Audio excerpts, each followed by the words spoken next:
सादर करीत आहोत सुप्रसिद्ध ज्येष्ठ साहित्यिक डॉक्टर रवींद्र ठाकूर लिखित कादंबरी दाही दिशा.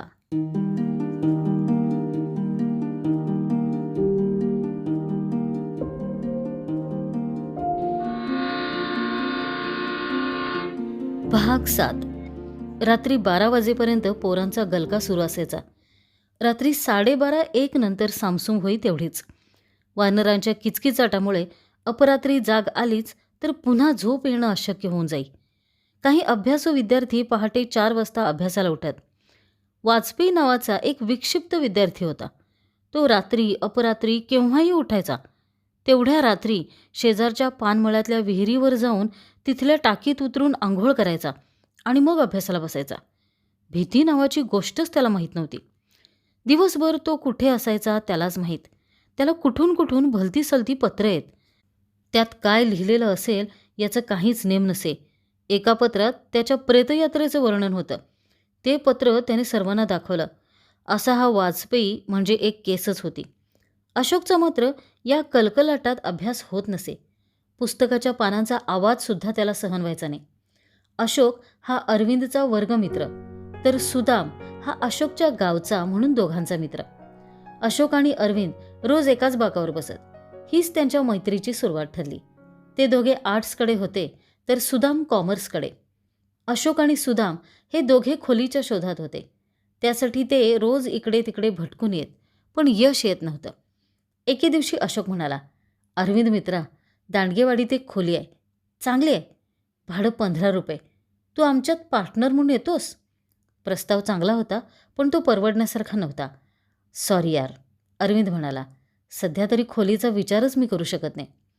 मी तरी कुठं करू शकतो, पण या गोंधळात माझा अभ्यासच होत नाही. पास झालो तरच पुढं शिकायची आशा, नाहीतर माझं शिक्षणच बंद होईल. ठीक आहे, तुम्ही खोली बघा, मला शक्य होईल तेव्हा तुमच्यात पार्टनर होईन. अरविंदने तोडगा काढला. ठीक आहे, असं म्हणून ते दोघे आपापल्या ट्रंका घेऊन दांडगेवाडीला निघून गेले. अरविंद अधूनमधून त्यांच्याकडे जायचा. गप्पा गोष्टी, हास्यविनोद आणि अभ्यास यात वेळ कसा निघून जाई ते कळत नसे. कॉलेज आणि हॉस्टेलपासून थोडी लांब असलेली ही वस्ती अभ्यासाच्या दृष्टीनं अशोकला सोयीची वाटत होती खरी, पण अभ्यासासाठी लागणारा निवांतपणा रोज लाभेलच याची मात्र खात्री नसे. कारण दांडगेवाडी ही खरोखरच दांडगेवाडी होती. तिथं अनेक उद्योग चालत. अशोकची खोली ज्या गल्लीत होती तिथं एका घरात रात्रंदिवस जुगार अड्डा सुरू असे. जुगाऱ्यांच्या सोयीसाठी पलीकडे देशी दारूचं दुकानही होतंच. कोणत्या क्षणी काय होईल आणि दारूबाज लोकांचं झोंबड सुरू होईल ते सांगता येत नसे. परिणामी व्हायचं तेच झालं. अशोक पुरता वैतागून गेला. वाडीत काही अनाकलनीय प्रकारही चालत. रात्री अपरात्री किंवा कधीकधी दिवसा ढवळ्यासुद्धा कुठून तरी एखादा माणूस यायचा आणि इकडे तिकडे पाहून घेत एखाद्या घरात घुसायचा. तो असा चोरासारखा का करतोय तेच समजत नसे. सुरुवातीला अनाकलनीय वाटणारे ते प्रकार नंतर आकलनात आले. वेश्याव्यवसाय ठीक आहे, पण भर वस्तीत राहणाऱ्या संसारी बायकाही असले प्रकार करतात, तेही नवऱ्याच्या संमतीने. हे पाहून अरविंदला फारच आश्चर्य वाटले. काही बायकांनी तर कॉलेजची तरणी पोरच गटवली होती. त्यांना कधी भावाचं नातं लावून तर आणखी कशाचं नातं लावून त्या घरात घ्यायच्या आणि आपला हेतू साध्य करून घ्यायच्या. फर्स्ट इयर बीकॉमला शिकणारा सरदाऱ्या एका देखण्या बाईला असाच लागू झाला. तिचा नवरा म्हणे नपुंसक होता, त्यामुळं सरदाऱ्याचं आयतच फावलं होतं. सरदाऱ्या आंघोळीला ओढ्यावर जायचा तेव्हा तिनेच पाळत ठेवून त्याला हेरलं होतं. इकडची तिकडची ओळख काढून घरी ये म्हणून सुचवलं होतं. एवढी देखणी बाई बोलावते आहे म्हटल्यावर एकदम कसं जायचं म्हणून तो गेलाच नाही. पण झालं असं की एके दिवशी तिचा नवराच त्याला बोलवायला गेला आणि कुठली तरी ओळख देख दाखवत घरी घेऊन आला. आता मात्र सरदाऱ्याचा नाईलाज झाला. बाई होतीच तशी मदिरेसारखी मादक आणि बेहद्द देखणी. रंगानं सावळी असली तरी गोरा रंगही फिका पडेल अशी तिची कांती सतेज आणि नितळ होती. आणि रूपाची ठेवणही इतकी ठाकठेकीची होती की नावं ठेवायला जागाच नव्हती. अनेक मुलांना सरदाऱ्याचा फार हेवा वाटायचा. हॉस्टेलमध्ये तो तर एक चर्चा का विषयच झाला होता. अगदी भर दिवसाही सरदाऱ्या तिथं जायचा. सरदाऱ्या आला की तिचा नवरा काहीतरी काम काढून बाहेर निघून जायचा आणि मग भर दिवसा त्यांच्या रासलीला सुरू व्हायच्या. चंद्री नावाची एक स्त्री यात भलतीच आघाडीवर होती. तिचं नाव चांगलं चंद्रकला असं होतं, पण सर्व लोक तिला चंद्रीच म्हणत. चंद्री नावाप्रमाणे चटक चांदणी होती. नटून थटून बाहेर पडली की अगदी विजेच्या चंद्रकोरीसारखीच दिसायची. तशीच शेलाटी आणि दिलखेचक. गोरीपान चंद्री तिचे घाटदार आणि सुडोल नितंब घुसळत रस्त्यानं निघाली की सगळी दांडगेवाडी तिच्याकडे पाहतच राहायची. नवऱ्याला ती काडी इतकीही किंमत देत नसे. तो होताही तसलाच, वाळल्या काटकीसारखा काडी पैलवान आणि एक नंबरचा बेवडेबाज. दारू मिळाली तर त्याला भाकर तुकड्याचीही गरज भासत नसे. त्याची पोरंसुद्धा त्याला अरेतुरे करायची. आईची बाजू घेऊन त्याला शिव्या द्यायची. चंद्रीच्या लफडेबाजीविषयी तो एक शब्द जरी बोलला तरी ती त्याला चपलेनं सडकून काढायची. खरं म्हणजे सगळं माहीत असताना बोलायची काय गरज होती, कारण बोलून आणि भांडून तरी काय उपयोग होणार होता. पण अधूनमधून त्याच्यातला नवरा जागा व्हायचा आणि मग तो वाटेल तशा शिव्या सुरू करायचा. त्याच्या शिव्या सुरू झाल्या की लोक म्हणत, आज किसनले मार खायची लहर आली वाटते. बरोबरच आहे, 5-6 दिवस झाले, भूक लागलीच अशीन. थोड्याच वेळात सगळ्या दांडगेवाडीला पुरून उरेल एवढा तमाशा उभारायचा. तो मोठमोठ्याने रडत ओरडत शिव्या देत असायचा आणि चंद्रीही त्याच्या आईमाईचा उद्धार करीत त्याच्या तोंडावर चपलेचे फटके मारत सुटायची. बायकोचा मार खाणारा माणूस रस्त्याने ताठमानेने चालेल तरी का? पण नाही. रात्री बायकोच्या हातचा मार खाणारा किसन सकाळी पाहावं तर पांढरा शुभ्र धोतर नेसून आणि त्याचा एक शेव हातात घेऊन अगदी राजाच्या रुबाबात जाताना दिसायचा. दिवसा 2 दिवसाआड दोघं नवरा बायको ओढ्यावर कपडे धुताना दिसत. ती कपडे पिळत असायची तर तो वाळत घालताना दिसायचा. एके दिवशी रात्री नेहमीप्रमाणे त्यांचं भांडण सुरू होतं. रोजमरे त्याला कोण रडे म्हणून सुरुवातीला कोणीही लक्ष दिलं नाही. पण त्या दिवशी तो जरा जास्तच चिडलेला दिसत होता. अगदी मरणाचा मार खाऊनही कोणालाच आटोपत नव्हता. प्रश्न तसाच महत्त्वाचा होता. गावात कुटुंब कल्याण शस्त्रक्रियेचं शिबिर लागलं होतं. शस्त्रक्रिया करणाऱ्यांना म्हणे थोडेफार पैसेही मिळत होते. शस्त्रक्रिया करून घ्यायची ती कोणी, नवऱ्यानं की बायकोनं, यावरून वाद पेटला होता. तिचं म्हणणं होतं की मीच ऑपरेशन करणार आणि त्याचा असा आग्रह होता की मीच ऑपरेशन करणार. तिचा असा आरोप होता की हा पैसे मिळत आहेत म्हणून ऑपरेशन करायला निघालाय. तर त्याचं म्हणणं होतं की चंद्रीनं ऑपरेशन केलं तर तिला रानच मोकळं होणार. आपण स्वतः ऑपरेशन केलं तर आपल्या नावावर वाढणारी पोरांची अनवरस उपज तरी थांबेल असा त्याचा होरा असावा. पुढे काय झालं, वाद मिटला की नाही काही कळालं नाही. रोजची भांडणं मात्र सुरूच राहिली. अशोकच्या खोलीची मालकीणसुद्धा असल्या लफडेबाजीत मुळीच मागे नव्हती. अधूनमधून रात्री तिचा नवरा जंगलातल्या तलावावर मासे चोरायला जायचा. तो गेला की कोणीतरी एक माणूस हमखास घरी यायचा आणि मध्यरात्रीनंतर निघून जायचा. असं करता करता एके दिवशी ती सापडलीच. मग त्याने अशी काही बडवली की निदान काही दिवसासाठी तरी तिचा तो धंदा बंदच झाला. एके दिवशी कॉलेजमध्ये कोणाचं तरी व्याख्यान होतं. अशी व्याख्यानं वगैरे कार्यक्रम आयोजित करायची प्राचार्यानं फार हौस. त्या निमित्ताने त्यांनाही बोलायला मिळे, आरत्या ओवाळायला, ओवाळून घ्यायला मिळत. अध्यक्षांच्या खुर्चीत बसवायला संस्थेचं एखादं धेंड ते पकडून आणत. त्यांनाही तेवढंच पाहिजे असे. विद्वत्ता पाजळायला समोर हक्काचे श्रोते आहेतच. विद्यार्थ्यांनी खचाखच भरलेल्या हॉलमध्ये प्रमुख पाहुण्यांचा आवाज दुमदुमू लागला. अशा आडगावात एवढं मोठं शैक्षणिक कार्य उभा करणाऱ्या संस्था चालकांना आणि प्राचार्यांना धन्यवाद द्यावेत तेवढे थोडेच आहेत. अत्यंत अल्प खर्चात त्यांनी गरीब आणि होतकरू मुलांना निवास आणि भोजनाची सुविधा उपलब्ध करून दिलेली आहे, हे पाहून मी अगदी प्रभावित झालो. सरकारी मदत मिळत असेलही, पण ती मिळून मिळून किती मिळणार? खरा भार संस्थेवरच आहे. येथील शिक्षक वर्गही अगदी नामवंत आहे, अभ्यासू आहे. शिक्षणाची माहेरघरं म्हणवणाऱ्या मोठमोठ्या शहरातूनही असा शिक्षक वर्ग मिळणार नाही. पडवून ठेवलेला पोपट धडाधडा बोलत होता. नमनाला घडावर तेल जाळल्यावर त्यांनी संत साहित्याचा किस पाडायला सुरुवात केली. सुमारे 2 तास पिळल्यावर ते खाली बसले. मग प्राचार्य महोदयांनी आपलं दळण मांडलं. सुमारे अर्धा तास पाहुण्यांची आरती ओवाळून झाल्यावर ते म्हणाले, गतवर्षी आमच्या भागात म्हणावा तेवढा पाऊस झालाच नाही. तरीही माननीय आमदार साहेबांच्या प्रेरणेने हे वेडं धाडस आम्ही केलं आहे. समाजहितासाठी काहीतरी चांगलं करावं हा त्यांचा स्वभावच आहे. मग त्या कार्यात कितीही संकट आली, कितीही अडथळे आले तरी त्यांची तमा ते बाळगत नाहीत. दुर्दम्य ध्येयनिष्ठा हा त्यांचा स्वभावच आहे. आम्ही नेहमीच एखाद्या दीपस्तंभाकडे पाहावं तसं त्यांच्याकडे पाहतो. यावर्षीही पावसाचं प्रमाण कमीच आहे. आत्ताच दुष्काळाचं सावट पडू पाहते. पुढील वर्षी काय होईल ते कोणी सांगावं? परंतु शिक्षण कार्यात घेतलेला वसा आम्ही टाकणार नाही एवढं मात्र निश्चित. प्राचार्यांच्या शेवटच्या विधानावर टाळ्यांचा मोठाच कडकडाट झाला. त्यांचं सगळं बोलणंच इतकं मिठ्ठास असतं की तोंडातून लाळ गळायचीच काय ती बाकी राहते. शिक्षण कार्यावरची त्यांची निष्ठा, दुष्काळाविषयीची भीती हे सगळं खरं असलं तरी प्रत्येक वेळी तेच ते ऐकायला मुलांना फार कंटाळा आला आहे. पण 2-4 पोरांनी टाळ्या वाजवायला सुरुवात केली की बाकीचेही टाळ्या वाजवायला लागतात आणि मग मोठाच कडकडाट सुरू होतो. अध्यक्ष महाशय त्यांचं दळण संपण्याची वाटच पाहत असतात. प्राचार्यांचं संपताच त्यांनी आपली विद्वत्ता पाजळायला सुरुवात केली. संत साहित्याचा गंधही नसलेला माणूस प्रमुख पाहुण्यांच्या भाषणावर टिप्पणी करू लागला. ते भारूड ऐकवेन असं झालं तरी काय बिशाद आहे कोणी जागेवरून हलेल तर. वक्ता बदलून हाच प्रकार दरवेळी चालतो. त्याला कोण आणि कुठवर रडणार?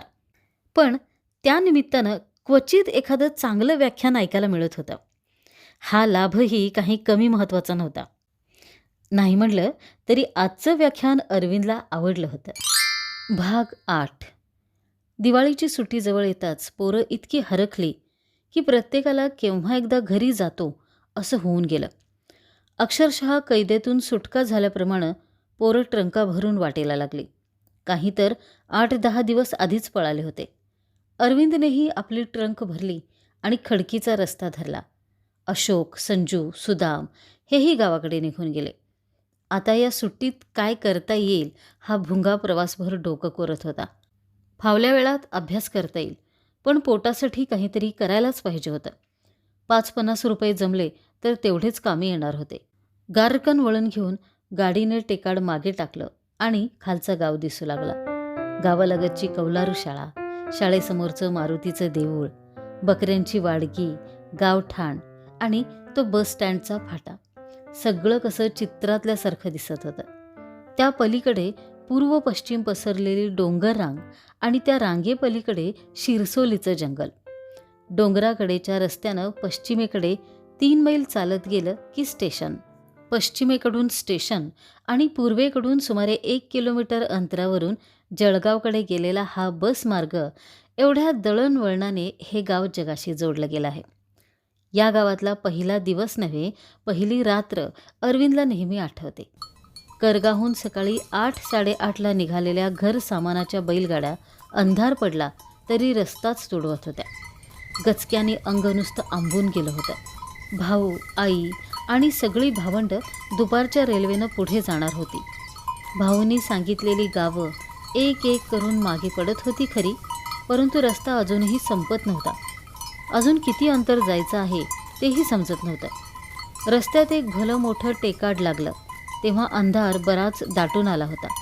पण झालं असं की ते टेकाड मागे पडताच खालचा लुकलुक दिव्यांचा गाव दृष्टीपथात आला होता. बैलगाड्या गावात शिरताच कुत्र्यांनी असा काही कालवा मांडला की एकमेकांशी बोलणंही अशक्य होऊन बसलं. जिकडे तिकडे सर्वत्र शेळ्या मेंढ्यांच्या मुताचा वास तरवळत होता. कुत्र्यांचा कालवा ऐकून आपल्या गाड्या आल्या असाव्या हे भाऊनी ओळखलं. आता जवळपास सगळा गाव गाड्यांभोवती गोळा झाला होता. मग कुत्र्यांनीही भुंकण्याचा सामूहिक उपक्रम आवरता घेतला. कंदिलाच्या उजेडात गाड्या रिकाम्या झाल्या. सगळं सामान घरात कोंबण्यात आलं. आईने भाकरी बांधून आणलेल्या होत्याच. शेजाऱ्यांनी घागरभर पाणी दिलं. गाडीवानांसह सर्वजण पोटभर जेवले. तोपर्यंत बैलांनाही चारा पाणी मिळालं. गाडीवान म्हणाले, गुरुजी, रस्ता आता आम्हाला माहीत झाला आहे, आम्ही जातो. मग भाऊनीही आग्रह केला नाही. गाडी भाडं घेऊन ते रातोरात निघून गेले. लहान भावंड कधीच झोपी गेली होती. दिवसभराचा वृत्तांत सांगत सांगत अरविंदनेही हाडं टाकली. दिवसभराच्या थकव्यामुळं कधी डोळा लागला तेच कळालं नाही. सकाळी जाग आली ती बकऱ्यांच्या बेंबाटानेच. गल्लीत सगळीकडे बकऱ्यांचे कळप पसरले होते. मधूनच वाडग्यातून सुटलेल्या कोकरांच्या फौजा त्या कळपामध्ये घुसत होत्या. शेकडो कोकरं आपापल्या आयांना हुडकून काढून मचमच करत दूध पित होती. त्यांचं थोडं लुचून झाल्यावर धनगर त्यांना ओढून बाजूला करत होते आणि भराभर धारा काढून कळशा भरत होते. ऊन चढल्यावर बकऱ्यांची खांडं जंगलाच्या वाटेला लागली. खांद्यावरच्या काठ्यांना भाकरीच्या गठळ्या बांधून धनगर लोक त्यांच्या मागोमाग निघून गेले. बायका पोरं सोडली तर गाव सुनासुना झाला. दररोज सकाळ संध्याकाळ बकऱ्यांच्या बेंबाटाने गाव येडबडून जाई. बाकी दिवसभर शुकशुकाट. गावाबाहेर शाळेत आणि हॉटेल दुकानात जाग असल्याची चिन्हे दिसत तेवढेच. पुढे शिकायचं तर इंग्रजी विषय सुटण्याशिवाय पर्यायच नव्हता. पण ते इतकं सोपं होतं का? प्राथमिक शाळेचे शिक्षक सोडले तर गावात शिकलेल्या माणसांचा पत्ताच नव्हता. तू काय शिकतोस म्हणून कोणी विचारलं तर काय सांगायचं हाच प्रश्न होता. एखाद्या हायस्कूलमध्ये जाऊन तिथल्या शिक्षकांची भेट घ्यावी म्हटलं तर तेही इथून 3 मैलावर. शिवाय बाहेरून परीक्षेला बसणाऱ्या विद्यार्थ्याला त्यांनी मार्गदर्शन केलं नाही तर, आणि त्यांनी तरी का करावं? सबब कोणाकडूनही कसलीही अपेक्षा बाळगणं व्यर्थच होतं. विनायकनं दिलेलं इंग्रजीचं पुस्तक तेवढं त्याच्याजवळ होतं. तेच वाचायला त्याने सुरुवात केली. पण कितीही वेळा वाचलं तरी समजत काहीच नव्हतं. बरं, घरात डिक्शनरीही नव्हती. शब्द अडला तर पाहायचं तरी कुठं आणि विचारणार तरी कोणाला? एखादं गाईड जरी आणायचं म्हटलं तरी आणायचं तरी कुठून? पैसे नकोत? भाऊंना म्हटलं आणि त्यांनी आणून नाही दिलं तर? काय करावं तेच सुचेना. घरात पाय ठरायचं नाही आणि बाहेरही कुठं मन लागायचं नाही. दिवस दिवस तो सायबूच्या दुकानात बसून राहायचा. फक्त 2 घास खाण्यापुरता घरी जाऊन यायचा. गावचा मुख्य व्यवसाय बकरी पालन हाच. त्यामुळे कुठे रोजगार मिळायचीही आशा नव्हती. सायबू किराणा मालासोबतच मवड्याचा आणि दारूच्या गुळाचा घाऊक व्यापारी. आजूबाजूच्या 5-6 तांड्यावरचे वंजारी त्याच्याकडून मवडा आणि काळा गुळ न्यायचे. एके दिवशी तो म्हणाला, असाही इकडं तिकडं फिरतोस तर गुळ तरी विकत जा. खरंच हा धंदा बरा होता. माल उरला तरी अंगावर पडायची भीती नव्हती. सायबूनेच मग वजन मापं आणि तराजू काटाही दिला. आठवड्यातून 4 दिवस तो आठवडे बाजार करू लागला. घरी येताना जमेल तेवढं वाणसामानही आणायचा. मुलाने आणलेला तो बाजार पाहून आईचं मन आनंदाने भरून यायचं. काही का असेना, संसाराला पोराचा हातभार लागतो आहे यात भावनाही आनंदच वाटत होता. सायंकाळी रानातून ससे, घोरपडी, मोर अशा शिकारी येत. सायबू हे त्याचं हमखास गिराईक. शिकार घेतली असेल तर त्या दिवशी सायबू अरविंदला दुकानात थांबवून घ्यायचा. मग तिथंच दुकानात मागच्या बाजूला शिकार सोलायची, शिजवायची आणि ताणून जेवायचं. जेवणाआधी घोटघोट दारू आलीच. तांड्यावरचे वंजारी सायबूसाठी म्हणून खास मोहाचं फूल आणून द्यायचे. ते अशावेळी कामाला यायचं. सायबूला तमाशाचा पक्का नाद. तसा तो अरविंदलाही होताच. दोघांची मैत्री घट्ट व्हायला हेही एक कारण ठरलं. जवळपासच्या गावात कुठं तमाशा आहे आणि तो चुकला असं कधी घडलं नाही. आज इथं धोंड्याकोंड्याचा तमाशा तर उद्या तिथं रसूल पिंजाऱ्याचा. पण हे असं किती दिवस चालणार? अरविंद अस्वस्थ होता. इंग्रजी विषय सुटल्याशिवाय पुढचा मार्ग उजळणार नव्हता. वेळोवेळी विनायकचे ते शब्द त्याला आठवत, मनाला हुरहुर लावत. भवितव्याच्या विचाराने रात्र रात्र झोप उडून जाई. वाटायचं विनायकच्या सहवासात असतो तर हे दिवस आले नसते. आपल्या शिक्षणाची अशी माती झाली नसती. कोणाकडून काही मार्गदर्शन घ्यावं, पोटाला चिमटा देऊन शिकवणी घ्यावी म्हटलं तर तेही शक्य नव्हतं.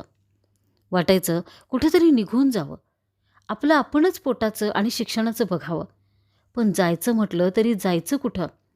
कोण उभं करणार आपल्याला? काहीच सुचत नव्हतं. पण ते काही असो, आपली वाट आता आपणच काढायची आहे. कोणीही कोणाच्या कामी येणार नाही. अरविंदने ठरवलं, यातून बाहेर पडायचं. जे काय कष्ट पडायचे असतील ते पडू दे. ते सर्व कष्ट सोशीन, पण मागे हटणार नाही.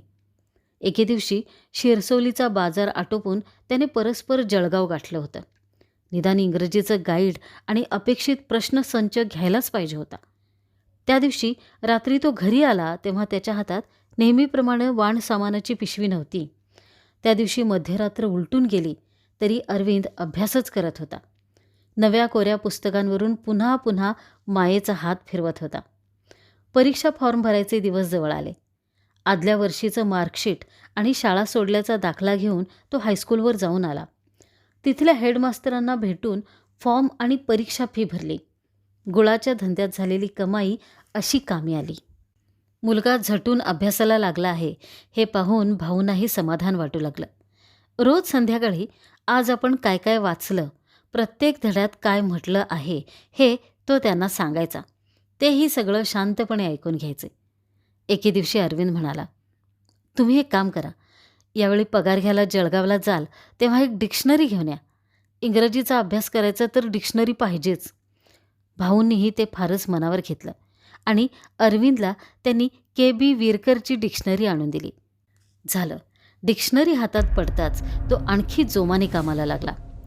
दररोज अगदी ठरवून तो एक धडा पूर्ण करायचा. आधी प्रत्येक धड्याचं मराठी भाषांतर वाचून काढायचं. कठीण शब्दांचे अर्थ लक्षात घ्यायचे. मग अक्षरशः, शब्दशः, वाक्यशः करीत अर्थ लावत जायचं. मग प्रश्नोत्तरांची पोपटपंची. वाक्यरचना, व्याकरण कशाला काही पत्ता नव्हता. मराठीतून इंग्रजी समजलं, पण इंग्रजीतून इंग्रजी येईना. जे व्हायचं ते होईल असं म्हणून तो पुस्तक बाजूला ठेवायचा आणि वेळ लागल्यासारखा इकडे तिकडे हिंडत राहायचा. परीक्षेसाठी यावर्षी पिंपर्णी हेच केंद्र घेतलं होतं. तिथं गेल्या वर्षी नापास झालेले करगावचे काही मित्र भेटले. इंग्रजी सोडून का होईना अरविंद तेवढा एकटाच पास झाला होता हे शल्य अजूनही त्यांच्या मनात होतं. अरविंद पास झाला खरा, पण तो विदाऊट झाला असंच ते लोकांना सांगायचे. विदाऊट म्हणजे काय ते मात्र कोणालाच कळत नव्हतं. कितीही वाऱ्या केल्या तरी ते स्वतः मात्र विदाऊटसुद्धा पास होणार नव्हते. थोडक्यात काय तर पुढील शिक्षणाविषयी त्यांच्याशी चर्चा करण्यात काहीच अर्थ नव्हता. मात्र आता निकालाची काळजी लागली. आसपासच्या गावामधून आठवडे बाजारात गूळ विकत तर कधी सायबूची उधारी गोळा करत दिवस चालले होते. पोटात धाकधूक घेऊन निकालाचा दिवस उजाडला. हायस्कूलवर जाऊन तो नोटीस बोर्डवर लागलेल्या यादीत आपला नंबर शोधू लागला आणि काय आश्चर्य, उत्तीर्ण मुलांच्या यादीत त्याचाही नंबर होता. पुन्हा पुन्हा पाहून त्याने तो नंबर आपलाच असल्याची खात्री केली आणि मग कोणी पाहत नाही असं पाहून तो अक्षरशः नाचला. त्यानंतर मार्कशीट पाहिलं तर अगदी काठावर का होईना तो पास झाला होता. मॅट्रिक झालो आणि तोही इंग्रजीसारख्या अवघड विषयासह हाच मोठा आनंद होता. लोक म्हणतात की आमची शिक्षण पद्धती, परीक्षा पद्धती सदोष आहे. फायद्यापेक्षा तिचे तोटेच अधिक आहेत. असतीलही, पण तिच्या चाळणीतून अरविंदसारखी पोरं सुटून जातात हा फायदा का थोडा आहे?